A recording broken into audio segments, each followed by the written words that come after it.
भगवान की जो भी लीलाएं हुई हैं उन सब का अलग अलग शास्त्रों में कई बार अलग अलग भाग होता है। कोई शास्त्र कुछ और कहता है, कोई शास्त्र कुछ और कहता है, थोड़ा थोड़ा भेद होता है, ज्यादा नहीं, थोड़ा थोड़ा लीलाओं में अलग अलग शास्त्रों का भाग होता है। पर इसका अर्थ ये नहीं कि वो मनगढ़ंत बातें, वो इसीलिए होता है क्योंकि हर युगों की कथा में थोड़ा भेद हो जाता है। भगवान ने एक ही बार कृष्ण अवतार नहीं लिया है, अनंत युग आते हैं, बार बार द्वापर आता है और भगवान अवतार ग्रहण करते हैं, तो हर युग में थोड़ी लीला में भेद हो जाता है। इसीलिए शास्त्रों में अगर कभी आपको कोई कथा कोई लीला कुछ अलग मिल जाए, एक ही लीला के दो भाव मिल जाए, तो उसका अर्थ समझिएगा कि ये युग भेद के कारण ऐसा अलग भाव है। तो विवाह के भी कई सारे भाग हैं, किंतु एक भाव जो विशेषकर कहा जाता है कि जब श्री श्याम सुंदर, एक भाव तो ये भी है कि जब छोटे थे एकदम नंद बाबा की गोद में थे तब विवाह हुआ था।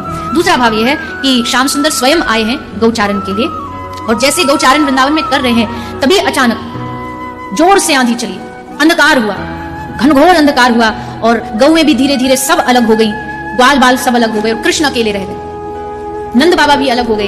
अब तो श्याम सुंदर नंद बाबा को खोज रहे, नंद बाबा लाला को खोज रहे। आज श्याम सुंदर खूब रो रहे हैं कि अब हम कैसे घर जाएंगे, आज तो बाबा भी चले गए, ग्वाल बाल भी ना मिल रहे, प्रभु रो रहे हैं। और नंद बाबा लाला को ढूंढ रहे, पर लाला दिखाई ना दे रहे, क्योंकि काली अंधियार छाई हुई है।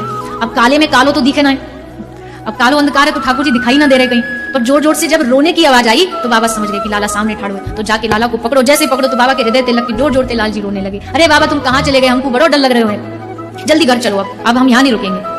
तो बाबा बोले अरे लाला अभी तो गैया ढूंढनी है सबरी, पहले गैया मिलेगी फिर हम जाएंगे यहाँ से। बोले ना ना बाबा मैं तो घर ही जाऊंगा।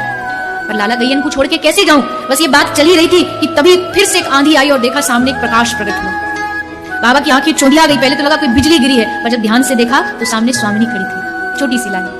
अरे लाली राधा तू यहाँ क्या कर रही है? ये बाबा मैं अपने सखियन के संग आई यहाँ, पर मार्ग भूल गई और अब आंधी में घर जा रही हूँ।